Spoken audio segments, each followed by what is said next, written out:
स्वरूप बताए गए, सत्य, चित और आनंद।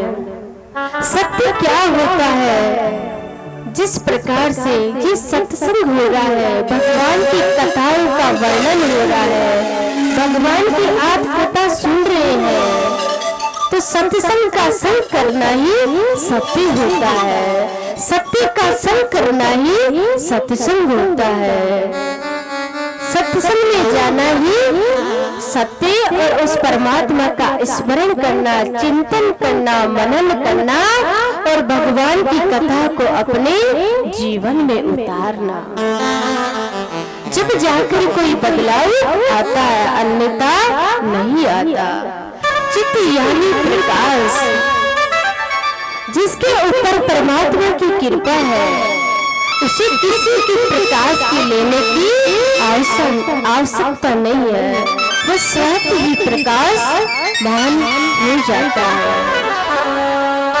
जिस प्रकार से हम पुस्तक पढ़ते हैं तो हम बल्ब, ट्यूब इत्यादि जलाते हैं, जब जाकर एक प्रकाश होता है। लेकिन जिस भक्त के ऊपर परमात्मा की कृपा होती है, उसके तो हर कार्य ही सफल हो जाते हैं। आनंद स्वरूप भगवान का स्वरूप को बताया गया है कि जिस प्रकार से हमें संसार में मिलने वाला कुछ पल का आनंद होता है, कुछ क्षण का आनंद होता है, लेकिन एक परमात्मा की भक्ति करना, उस परम तत्व को पहचानना, परमात्मा की भक्ति में लीन होना, एक परम आनंद की प्राप्ति होती है कि चल पड़ो उनकी राहों में, खुद ही आ जाएंगे, अपन को तो वीर भेजाना है कि जो होगा सो देखा जाएगा। अधिकतर भक्तों की सोच होती है कि ये कोई उम्र है क्या भक्ति करने की, इसके लिए तो अभी बहुत उम्र बड़ी है। लेकिन यहाँ एक पल का पता नहीं है और 40 साल आगे का प्लान बनाकर बैठ जाते हैं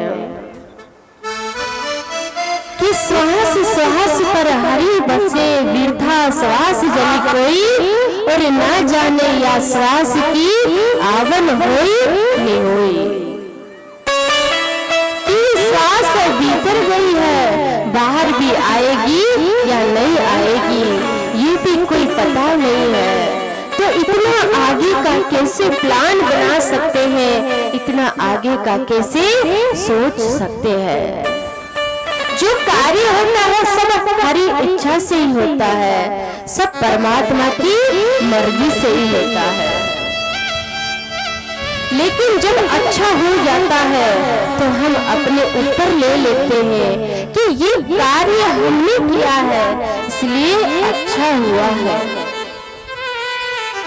और जब कार्य बिगड़ जाता है तो हम उस भगवान को कोसते हैं कि उस भगवान को सदा नहीं थी, इसलिए उस परमात्मा ने हमारा कार्य बिगाड़ दिया।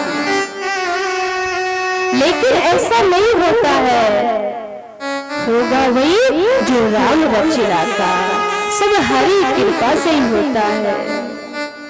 भगवान की कृपा के बिना तो एक पेड़ का पत्ता भी नहीं हिल सकता, तो आप और हम तो क्या कर सकते हैं। आप और हम तो एक माध्यम है, उनकी बनाई हुई एक कठपुतली है। जितने दिनों के लिए ये मनुष्य जीवन, ये जो शरीर मिला है, तो इसमें जितना अधिक हो सके प्रभु के गुणगान करना चाहिए, जीवन में अच्छे अच्छे कार्य करना चाहिए। किसी भी मनुष्य को या किसी भी मानव को, किसी व्यक्ति को हमारी तरफ से किसी को कोई कष्ट ना पहुंचे, कोई दुख ना पहुंचे। मानव कल्याण ही सबसे बड़ी सेवा बताई गई है। और जब भी सही मिले, ऐसा नहीं है कि आप भगवान के लिए सब कुछ त्याग कर चले जाए। आप संसार में ये रहिए, संसार के कार्य करिए, लेकिन जिस परमात्मा ने आपको पृथ्वी लोक पर भेजा है, उस परमात्मा का गुणगान करना चाहिए। आप काम करते करते भी उस परमात्मा के नाम का उच्चारण कर सकते हैं।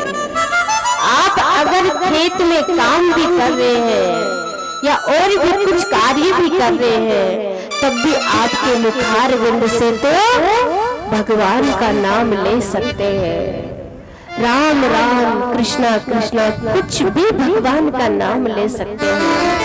भगवान तो एक है, भगवान का स्वरूप भी एक है और आत्मा ही परमात्मा का स्वरूप बताया गया है। लेकिन हम इतने सारे कार्यों में व्यस्त रहते हैं कि उस परमात्मा का स्मरण नहीं कर पाते। हमारे पास समय भी होगा तो और बातों में हम ध्यान दे देंगे, लेकिन उस परमात्मा का गुणगान नहीं करेंगे। इसलिए जितना अधिक भी हो सके उस परमात्मा का गुणगान करना चाहिए। एक मनुष्य योनि भी एक ऐसी योनि बताई गई है जिसमें मानव खुद का कल्याण खुद स्वयं कर सकता है, अन्यथा हर योनि में भटकना ही पड़ता है। भगवान ने इतना सुंदर शरीर की रचना की है, कान दिए कि इनसे अच्छा अच्छा सुनो, मुख से जीभ से कम भगवान के नाम का उच्चारण करो, कोई किसी की बुराई ना करे। क्योंकि आप सोचते हैं कि हम संसार में रहते हैं, हमें कोई नहीं देख रहा है, हम चोरी भी कर रहे हैं, किसी के साथ अन्याय भी कर रहे हैं, छल कपट भी कर रहे हैं, किसी का बुरा भी सोच रहे हैं कि हमें कोई नहीं देख रहा है, लेकिन उस परमात्मा का कैमरा तो हमेशा ही चालू रहता है। परमात्मा की नजर में सही होना चाहिए। बाकी संसार सागर रहे तो संसार के व्यक्ति है, जब आप उनके काम आएंगे और वह आपके काम आएंगे, या जब तक आप उनका कार्य करोगे जब तक ही वह आपका साथ देंगे। किसी दिन अगर आपने उनकी सहायता करने से भी मना कर दिए तो वो आपकी बुराई करना शुरू कर देंगे। तो ये तो संसारिक जीव है, ये तो हर व्यक्ति में बुराई ही खोजता है, बस अपने जीवन को कैसे सफल करना है वो आप खुद के ऊपर डिपेंड करता है। अब जिस प्रकार से माना जाए कि संसार में सत्य क्या है, जब आप और हम यहाँ नहीं थे, आप और हम यहाँ से चले जाएंगे, जब भी वो रहेंगे भगवान। संसार में हर रिश्ते नाते सब कुछ बदलते रहते हैं और कब बदल जाते हैं ये हमें पता भी नहीं चलता है। लेकिन इन भगवान का रिश्ता और एक भगवान ही ऐसे हैं जो हमारे हर सुख दुख में साथ देते हैं। अब आप सोचते हैं कि संसारिक लोग तो हमें दिखते हैं, हमारी सहायता भी करते हैं, तो वो हमें दिखते, हमें आभास होता है कि ये व्यक्ति हमारे साथ है। लेकिन उस परमात्मा को प्राप्त करना, उसके रास्ते पर चलना बहुत ही कठिन है, बहुत ही दुर्लभ होता है। तलवार की धार पर चलने वाला एक बहुत कठिन मार्ग होता है, उस पे हर एक प्राणी नहीं चल पाता है। जब कोई परमात्मा की कृपा होती है, जब जाके ही उस रास्ते पे चल पाते हैं, अन्यथा इधर उधर भटक ही जाते हैं। तो संसार के हर रिश्ते नाते बदल जाएंगे, लेकिन भगवान हमेशा हमारा साथ देते हैं। कभी कभी जीवन में ऐसा भी होता है कि कोई कार्य होता है, नहीं होने वाला है, वो भी हो जाता है, वो भगवान की कृपा से ही होता है। और जब जाके हम भगवान को धन्यवाद देते हैं कि हे परमात्मा, आपने मेरा ये कार्य कर दिया, सोचो कोई अलौकिक शक्ति है, कोई दिव्य आत्मा है, वही तो हमारे साथ है। वरना ये हमारा जो हार्ड मांस का बना हुआ शरीर तो किसी दिन जो 5 तत्वों का शरीर है और किस दिन जलकर राख हो जाएगा और 5 तत्वों में ही विलीन हो जाएगा। लेकिन वो शक्ति है, वो दिव्य आत्मा है, उसी के माध्यम से तो हम श्वास ले पाते हैं। वरना हम हमारी मर्जी से कभी श्वास ले सकते हैं क्या? नहीं ले सकते। उनकी कृपा के बिना तो एक पेड़ का पत्ता भी नहीं हिल सकता। तो परमात्मा जब तक चाहता है और जितनी सांसें परमात्मा ने हमको देकर भेजा है, जितनी ही सांसें हम ले पाएंगे। और जिस दिन परमात्मा का बुलावा आएगा, उस दिन हमें कोई भी नहीं रोक पाएगा। चाहे कोई हमसे कितना भी घनिष्ठ प्रेम क्यों न करे, चाहे घर परिवार के हर सदस्य, एक माँ भी अपने बालक से इतना प्रेम करती है, इतना स्नेह करती है कि माँ का जैसा तो इस दुनिया में कोई हो भी नहीं सकता, और माँ की जगह इस दुनिया में कोई ले भी नहीं सकता। लेकिन अगर जिस दिन अपने पुत्र का बुलावा आता है तो उस दिन जाना उसको ही पड़ता है। ऐसा नहीं है कि बुलावा आपका आया है तो आपकी जगह मैं चले जाऊं, ऐसा नहीं हो सकता। क्योंकि जिसका बुलावा आता है जाना भी उसको ही पड़ता है। उसी प्रकार हम जैसे कर्म करते हैं तो भोगना भी हमको ही पड़ता है। इसलिए सोचो कि हमें कोई देख रहा है या नहीं देख रहा है, लेकिन वो परमात्मा हमें हमेशा देखते हैं। तो हमें जितना अधिक हो सके अच्छे अच्छे कर्म करना चाहिए।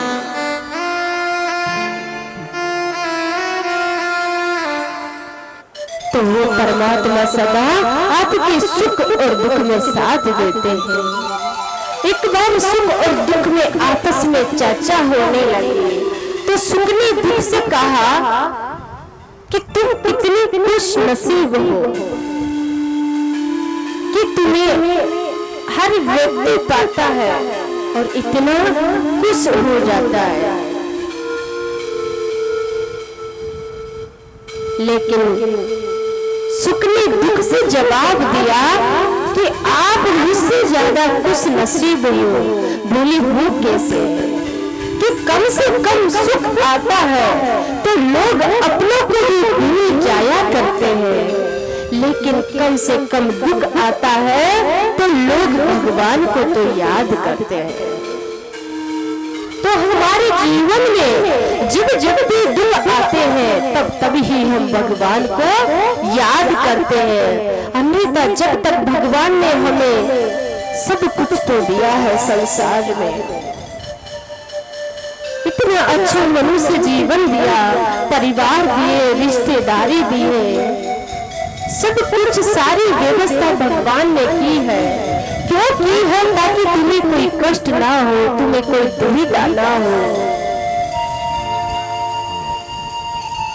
ताकि आप मेरा अच्छे से गुणगान कर सको, मेरी भक्ति कर सको। लेकिन हम संसार में इतने उलझ जाते हैं कि सबसे पहले जो परमात्मा हमें पृथ्वीलोक पर भेजा है उसी को हम सबसे पहले भूल जाते हैं। इसलिए हमें भगवान को कभी नहीं भूलना चाहिए। हर समय, हर मिनट, हर सेकंड चलते फिरते, जागते, उड़ते, बैठते उस भगवान का स्मरण करना चाहिए। महात्मा बुद्ध के पास आकर एक भक्त ने कहा कि भगवान, आप तो भगवान की महात्मा जी, आप तो भगवान की इतनी कथा सुनाते हैं, कोई ऐसा व्यक्ति हुआ है जो भगवान को प्राप्त कर सका है? तो महात्मा जी महात्मा बुद्ध ने इतना सुंदर जवाब दिया और महात्मा बुद्ध कहते हैं कि आज आप जाओ और पूरी गांव की लिस्ट बनाकर लाओ कि कौन भगवान को प्राप्त करना चाहता है। एक बात होती है कि भगवान को प्राप्त करना चाहता है, कौन भक्त ऐसा है संसार में जो भगवान को प्राप्त करना चाहता है, या कौन भक्त ऐसा है जो परमात्मा से प्राप्त करना चाहता है। दोनों बातों में रात और दिन का अंतर है। तो वो भाई जाता है, पूरे गांव से लिस्ट बनाकर आता है, सबको पूछता है कि आपको भगवान से क्या चाहिए, आपको भगवान को प्राप्त करना है या नहीं करना है, या आप क्या चाहते हो। शाम को जाते हैं और महात्मा बुद्ध जी के पास जाकर महात्मा बुद्ध कहते हैं कि बताइए कितने भक्त तैयार हैं, कि कितने भक्तों ने अपना नाम लिखा कि हम भगवान से प्राप्त करना चाहते हैं।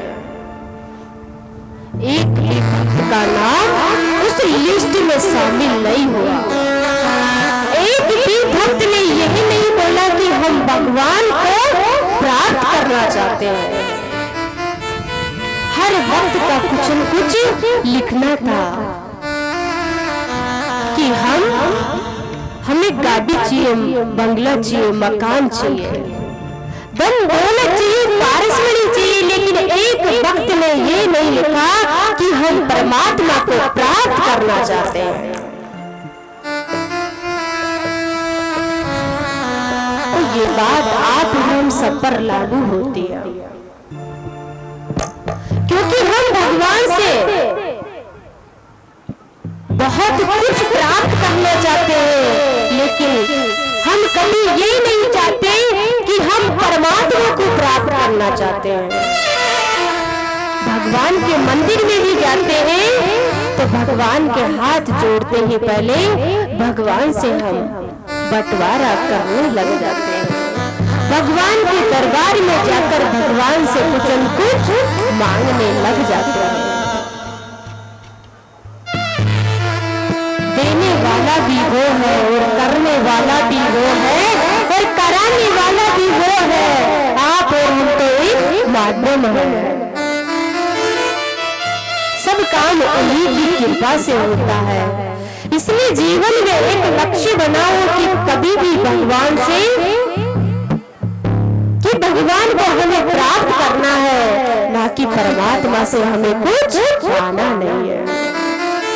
क्योंकि सही समय आने पर वो परमात्मा इतने दयालु है, इतनी कृपालु है कि सही समय आने पर सारी व्यवस्था कर देते हैं, सब कुछ दे देते हैं।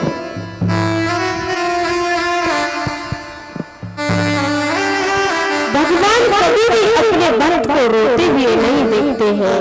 ये भी भगवान की एक सबसे बड़ी कमजोरी है। लेकिन ऐसा में असली रोना, अगर भगवान के दरबार में जाकर हम भगवान से प्रार्थना करते हैं, रोकर पुकार करते हैं, तो वो परमात्मा आपकी पुकार अवश्य सुनते हैं। सुखदेव जी महाराज जी का अवतार होता है और सुखदेव जी महाराज तुरंत वन की ओर चले जाते हैं। इतना ज्ञान और इतना वैराग्य था सुखदेव जी महाराज में। तो पुत्र विरह में उनके पिताजी भी उनके पीछे पीछे वन की ओर चले जाते हैं। और जैसे ही वन में जाते हैं, जितने पेड़ देखते हैं, जितनी शाखा देखते हैं, जितने पत्ते देखते हैं, उनमें साक्षात भगवान के दर्शन होते हैं। ऐसे तो सुखदेव जी महाराज, जिन्होंने राजा परीक्षित को 7 दिन में भगवान की प्राप्ति करवा दी, मोक्ष की प्राप्ति करवा दी। ऐसे सुखदेव जी महाराज, जिनका हम सभी चिंतन करते हैं। ब्रह्मा जी ने एक बार एक दंत कथा का आयोजित किया। उस सभा में सभी संत ऋषि महात्मा ऋषिगण सभी उस सभा में पधारे हुए थे। वहां एक प्रश्न उठता है कि इस संसार में ऐसी कौन सी चीज है जो सबसे घनिष्ठ है। अब कई सारे वहां पर सभा में विराजमान ऋषिगण सब कहते हैं, कई का अलग अलग जवाब आता है। कई कहते हैं कि संसार में तो किन्हीं के पास बहुत सारा सोना मिल सकता है, चांदी मिल सकती है, लेकिन संत ऋषि कहते हैं कि ये तो कई लोगों के पास मिल सकती है। ऐसी कोई निस्वार्थ ऐसी कोई चीज बताइए जो हर किसी के पास नहीं मिल सकता।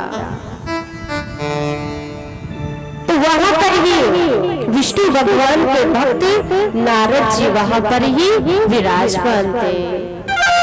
नारद जी कहते हैं, सभी में चर्चा होने लगी तो सबने कहा कि इस संसार में जो निस्वार्थ है वो है प्रेम, लेकिन वह हर किसी के पास नहीं मिलेगा। तो नारद जी कहते हैं कि विष्णु भगवान और लक्ष्मी माता के पास तो जरूर मिलेगा, लेकिन ऋषिगण कहते हैं कि जब गजेंद्र ने मध्य रात्रि को पुकारा तो लक्ष्मी माता को छोड़कर चले गए थे। अगर प्रेम होता तो वह छोड़कर नहीं जाते। फिर कई ऋषिगण कहते हैं कि ये तो भोलेनाथ और पार्वती मैया के पास जरूर से जरूर मिलेगा, क्योंकि भोलेनाथ अधिक से अधिक समय कैलाश पर्वत पर ही रहते हैं और पार्वती मैया के साथ ही अधिक से अधिक समय गुजारते हैं। अब वहां पर रोज रोज नारद जी का कैलाश पर्वत पर आना होता है और जैसे आते हैं पार्वती मैया और भोलेनाथ को साथ देकर वापस लौट चले आते हैं। एक दिन जाते हैं, वहां पर अकेली पार्वती मैया रहती है और पार्वती मैया से नारद जी कहते हैं, जाकर मैया को दंडवत प्रणाम करते हैं। मैया कहती है कि नारद जी कोई कार्य था? बोले हमें बाबा से मिलना था, बहुत जरूरी कार्य था। तो मैया कहती है कि इतना जरूरी क्या कार्य है, मुझे बता दो, मैं आपको बता दूंगा। तो नारद जी कहते हैं कि थोड़ी व्यक्तिगत बात है, मैं आपसे नहीं बता सकता, लेकिन मैया कहती है कि आपके बाबा और मेरे बीच ऐसी कोई बात नहीं है जो मुझे नहीं बताते। तो नारद जी कहती है कि आपने अमर कथा सुनी है क्या? मैया कहती है कि ये कौन सी कथा है, ये तो मैंने नहीं सुनी है। तो नारद जी कहते हैं कि भोलेनाथ जिससे अधिक प्रेम करते हैं उसको ही ये कथा सुनाते हैं, हर किसी को ये कथा नहीं सुनाते। अब मैया मन में विचार कर रही है कि क्या भोलेनाथ मुझसे प्रेम नहीं करते हैं क्या, ये कथा मुझे क्यों नहीं सुनाते। मैया नाराज हो जाती है, मैया को मनाते हैं और भोलेनाथ पार्वती मैया को अमर कथा जैसे ही सुनाने लगते हैं तो पार्वती मैया से कहते हैं कि देवी, इसमें निंद्रा की गोद में जैसे ही आप चली जाए, निंद्रा आपको आने लगे तो आप आपके मुखार बिंद से स्वामी कहते रहना, ताकि मुझे पता चलेगा कि आप कथा सुन रही हो। पहली ताली जैसे ही कैलाश पर्वत की ऊंची शिला पर जाकर बैठ जाते हैं और भोलेनाथ जैसे ही पहली ताली बजाते हैं तो भगवान शिव शंकर का जो त्रिशूल होता है वो कैलाश पर्वत की परिक्रमा करता है। दूसरी ताली जैसे ही बजाते हैं तो सारे आसपास पेड़ जो पशु पक्षी बैठे हुए थे सारे पेड़ों से उड़कर चले जाते हैं। तीसरी ताली बजाते हैं, सारा वातावरण बहुत सुगंधित हो जाता है, भक्तिमय हो जाता है। और मैया को कहते हैं कि आप बीच बीच में हूँ स्वामी कहते रहना। और भोलेनाथ कथा सुनाना आरंभ करते हैं और थोड़ी देर तो पार्वती मैया कथा सुनती है और कथा सुनते सुनते पार्वती मैया को नींद आ जाती है। भोलेनाथ कथा सुनाकर जैसे ही उठते हैं और पार्वती मैया से पूछते हैं कि देवी आपने क्या कथा सुनी। देवी कहती है कि मुझे नींद आ गई थी, अब एक बार और सुनाइए, मैं बहुत ध्यान से सुनूंगी। उसी पेड़ की शाखा पर एक तोते का एक अंडा फूटता है, उसमें से सुख बालक निकलता है और जैसे ही माँ की आवाज निकल रही थी हूँ स्वामी, उसी प्रकार से वो सुख बालक एक तोता होता है, उसे तो जो रटाया जाता है रट लेता है। उसी प्रकार माँ को तो नींद आ गई और वो सुख बालक माँ की आवाज में ही हूँ स्वामी कह रहा था। और सारी कथा उस सुख बालक ने सुन ली और जिसने अमर कथा सुन ली वो तो अमर हो गया, उसका तो काल भी कुछ नहीं बिगाड़ सकता। अब मैया से पूछते हैं, मैया बोलती है कि मुझे नींद आ गई थी। तो बोले आज तो नींद आ गई थी तो हूँ स्वामी कौन कह रहा था। चारों तरफ देखते हैं, आगे आगे सुख बालक और पीछे पीछे त्रिशूल लेके भोलेनाथ उसके पीछे पीछे मारने के लिए उसके पीछे पीछे दौड़ते हैं। चारों तरफ ढूंढ लेते हैं लेकिन सुख बालक की कोई सहायता नहीं करता। 3 लोग 14 गहन में ढूंढ लेते हैं, कोई सहायता नहीं करता है। और जैसे ही पृथ्वी लोक पर जाते हैं और वेद व्यास जी महाराज की धर्म पत्नी मुंह से आवाज़ लेती है और मुख से उनके गर्भ में चले जाते हैं।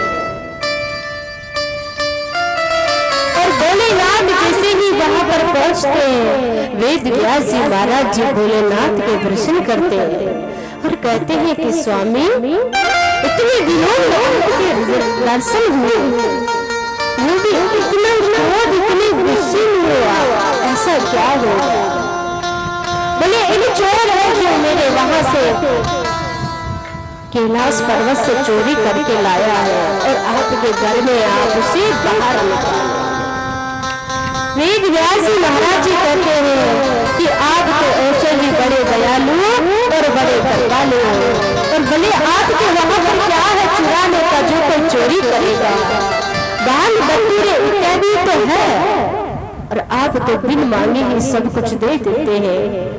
आप तो दया की मूर्ति हो, दया के सागर हो, जो आपके दरबार में आकर अगर भूख लगा के भी चला जाता है जो वक्त उस पर आपने दया दृष्टि रखते हो तो कोई क्यों चोरी करेगा। इतने में महादेव जी को पता चलता है कि वेद व्यास जी की धर्म पत्नी के वो मुख से आवाज़ लेती है और मुख से गर्भ के अंदर प्रवेश कर जाते हैं। भोलेनाथ कहते हैं कि मैं 1 वर्ष की समाधि लेके बैठता हूँ, 9 महीने में तो बालक बाहर ही आ जाता है। सुख बालक भीतर सब आवाज सुन रहा था, मन में विचार करने लगा कि समाधि भी ली वो भी 1 वर्ष की। बोले 16 वर्ष की समाधि तो मैं गर्भ के अंदर ही लेता हूँ।